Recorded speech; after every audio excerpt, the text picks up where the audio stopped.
Welcome back, everyone. We're about to take a deep dive into something truly essential for any gardener: soil health and composting. You know, it's amazing how many people just see dirt when they look at the ground. Right. But it's so much more than that. Soil is alive, it's teeming with life, and it's absolutely crucial for a thriving garden.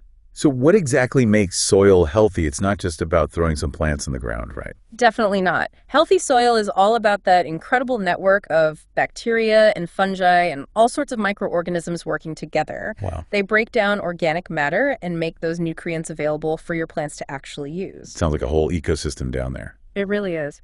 And healthy soil also helps with water retention and drainage, so your plants are getting the right amount of moisture and air. I've heard gardeners talk about different types of soil, like sandy soil or clay soil, and something called loam. Loam. Does it really matter what type of soil I have? It matters a lot. Just like you wouldn't plant, say, a cactus in a swamp, different plants prefer different soil types. That makes sense. Sandy soil, for instance, it has bigger particles, so water drains through it really quickly, but it doesn't hold nutrients very well. Okay. Then you've got clay soil, which is made up of tiny particles that stick together. It's great at holding moisture and nutrients, but it can get compacted easily. So what about loam? What makes it so special? Loam is like the perfect balance. It's a mix of sand, silt, and clay, so you get good drainage, good water retention, and plenty of nutrients. It's the gardener's dream. So how can I figure out what type of soil I have? There's actually a really simple test you can do at home. It's called the jar test. Okay, I'm intrigued. Tell me more about this jar test. You just fill a clear jar, like a mason jar, halfway with soil from your garden. Then fill it almost to the top with water. Add a teaspoon of dish soap and shake it all up. Then let it sit for about a day. And what happens? The soil settles into layers based on the size of the particles. The heaviest stuff, the sand, will be at the bottom. Then silt, and then clay on top. So the thickness of the layers will tell me what kind of soil I have. Exactly. A thick layer of clay. You've got clay soil, thick layer of sand, sandy soil. And if you see pretty even layers, you've hit the jackpot with loam. Sounds pretty straightforward. Yeah. So let's say I've done the jar test and I know what kind of soil I'm working with. What can I do to make it healthier, especially if I don't have that perfect loam? Well, one of the best things you can do for any soil is add organic matter.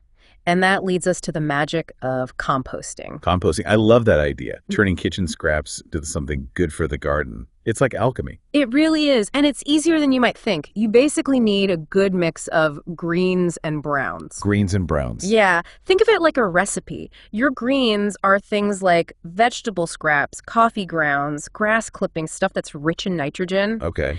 And your browns are things like dry leaves, shredded paper, cardboard things that are high in carbon. So it's not just chucking everything in a pile. There's a bit more to it. Right. The ratio of browns to greens is really important. Okay. What should I aim for? About 2 parts browns to 1 part greens is a good rule of thumb.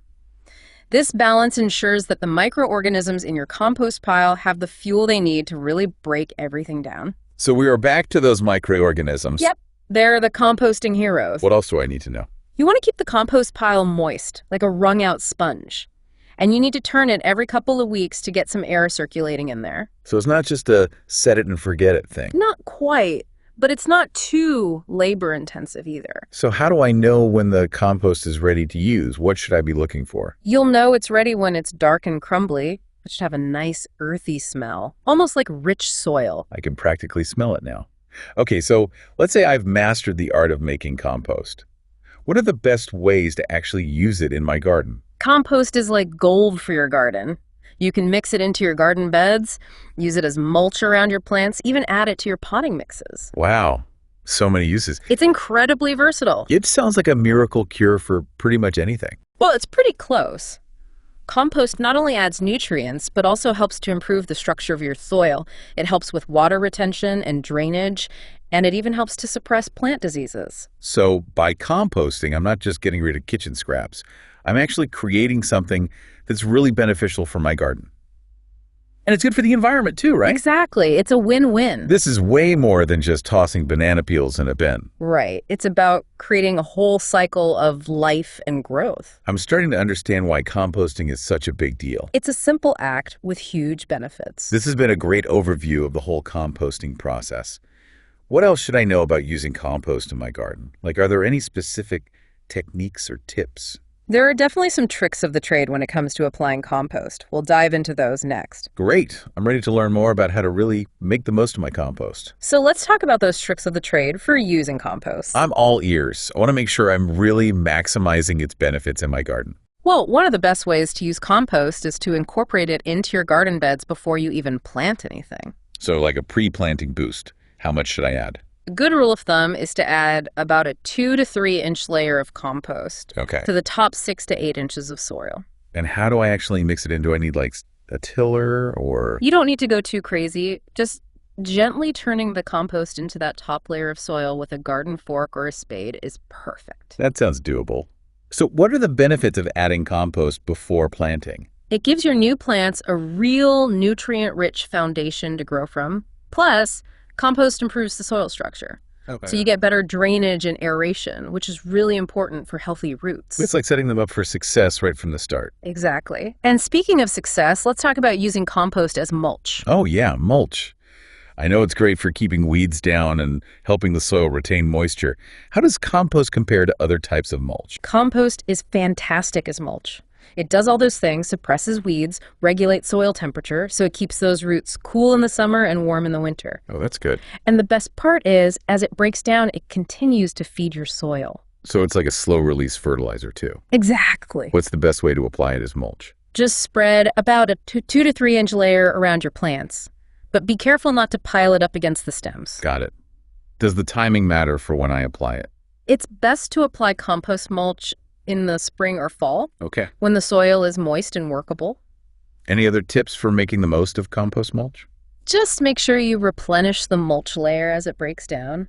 You can also use compost to create your own potting mix. Oh, that's interesting. Tell me more about that. You can combine compost with things like soil and sand. It creates a super nutrient-rich blend that's perfect for container gardening. What's the ideal ratio for that? A good starting point is equal parts compost, soil, and sand. Okay. But you can adjust that depending on what your plants need. So with a little experimentation, I can create my own custom blend. Exactly. And that slow release fertilizer aspect. Yeah. It works in your pots too, giving those container plants a steady stream of nutrients all season long. This is amazing. I am definitely feeling inspired to get out there and try some of these techniques. Any final words of wisdom before I embark on my composting journey? My biggest piece of advice would be just get started. Okay. Don't be afraid to experiment. Even if you make a few mistakes along the way, it's all part of the learning process. I like that. Composting is really a journey. Yeah. And every step you take brings you closer to a healthier garden and honestly a healthier planet. This has been an incredible deep dive into the world of soil health and composting. It has. I'm so excited to start putting all this knowledge into practice.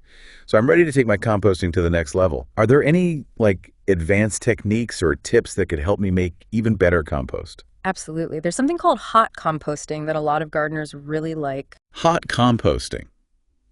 Okay, that sounds a little intense. What makes it so special? Well, with hot composting, you're basically building a compost pile that heats up to a pretty high temperature, How hot are we talking? usually between 130 and 160 degrees Fahrenheit. Wow, that is hot. Why is that temperature so important? That heat is what really helps to kill off any weed seeds or pathogens that might be lurking in your compost. So it's like sterilizing it. Kind of. And you end up with a really refined, nutrient-rich compost. Okay, I'm interested. How do I actually get those temperatures so high? It all comes down to that balance of greens and browns again. You need to have the right mix, good moisture, and make sure there's enough air circulating. Okay. You'll also need a bigger compost pile, at least 3 feet wide and 3 feet tall, to really hold in that heat. So it's a bit more involved than a regular compost pile.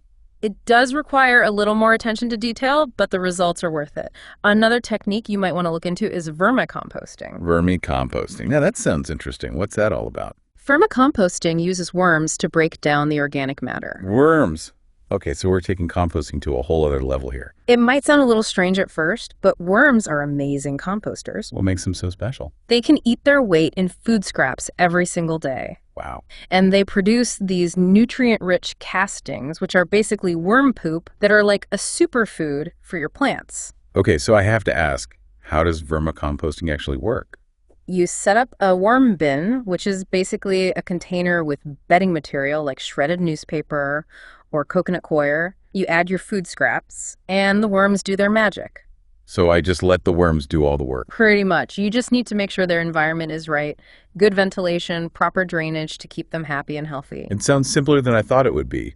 What kind of setup do I need for those worms? You can find ready-made worm bins online or at garden centers, or you can even build your own with some simple plastic tubs. Okay, cool. So we talked about hot composting. We've talked about vermicomposting. Are there any other composting techniques out there that I should be aware of? There are actually a few others, like trench composting and bokashi composting. They all have their own unique pros and cons. The best thing to do is research different techniques and find one that fits your space, your lifestyle, and your composting goals. This has been an incredible deep dive. I'm feeling so much more informed and ready to start experimenting with all these different composting techniques. Before we wrap up, do you have any last words of advice for our listeners who are eager to start their own composting journeys? Just start. Honestly, the best way to learn is by doing. Don't be afraid to try things out, even if you make a few mistakes along the way. I like that. Composting is a journey. It's a process of discovery. And every step you take is a step towards a healthier garden and a healthier planet. I love that. Thank you so much for sharing all your knowledge and passion for composting with us today. It's been my pleasure. Happy composting, everyone. And to all our listeners, we hope you've enjoyed this deep dive into the fascinating world of soil health and composting. Remember, healthy soil is at the heart of a thriving garden, and composting is one of the best things you could do for your plants and for the planet. So get out there, get your hands dirty, and start creating some garden gold.